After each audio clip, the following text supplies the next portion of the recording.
खबर हुगली से है। तृणमूल कांग्रेस की उम्मीदवार रचना बनर्जी ने आज चंदन नगर बड़ाई चंडी तालाब मंदिर में पूजा अर्चना कर चुनावी जनसंपर्क अभियान शुरू किया। उन्होंने एक मस्जिद में दुआ की।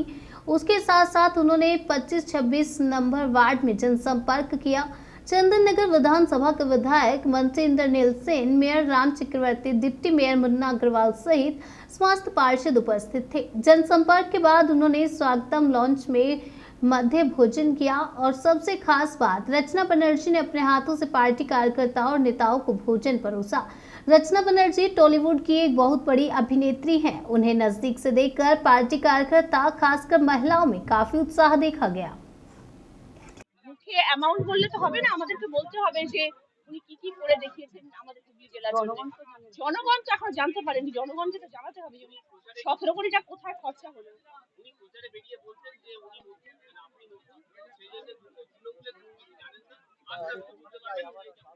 আচ্ছা, আমি নতুন সেটা সেই বাক্যটা আমি মেনে নিলাম যে আমি নতুন, কিন্তু আমার দলের দুর্নীতি সেইটা তো আমি মেনে নিতে পারছি না। যেহেতু সে বলছে বলেই আমার দল দুর্নীতিযুক্ত দল হয়ে গেল, সেটা তো আমি মেনে নিতে পারছি না। কারণ আমি সচক্ষে সেরকম কিছু দেখিনি বা শুনিনি বা ভাবিনি। আমি যখন নিজে বলছি যে আমি আমার দলের সাপোর্টার, আমি আমার তৃণমূল কংগ্রেস পার্টির হয়ে আজকে এখানে এসেছি, তখন আমি তো কখনোই এটাকে সাপোর্ট করবো না যদি কেউ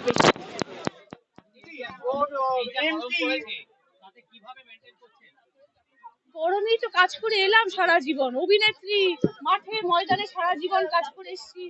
কিন্তু আমার খুব একটা সত্যি কথা বলছি, মানে ক্যামেরার সামনে বলে বলছি না, এখন অব্দি সেই কষ্টটা পাইনি। হয়তো মে মাসে প্রচারে গিয়ে একটু কষ্ট হবে, তখন হয়তো বেশি জল খেতে হবে, কিন্তু এখন অব্দি সেই কষ্ট পাইনি। কারণ আমাকে কষ্ট দিয়ে কেউ কিন্তু কোনো রকম কাজ করছে না।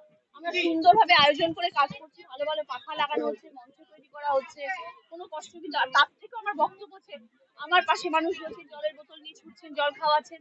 এত লক্ষ লক্ষ হাজার হাজার মানুষ আমাকে দেখার জন্য দাঁড়িয়ে আছে, তাদের কতটা কষ্ট হচ্ছে ভাবো তো। তাদের থেকে জল দেওয়ারও মানুষ, তারা তো কষ্ট করে দাঁড়িয়ে আছে শুধু আমাকে দেখার জন্য, আমার সাথে কথা বলার জন্য, আমার সাথে হাত মেলার জন্য। ওদের দেখার পর যে আমি বলি আমার কষ্ট হচ্ছে, তাহলে সেটা অন্যায়।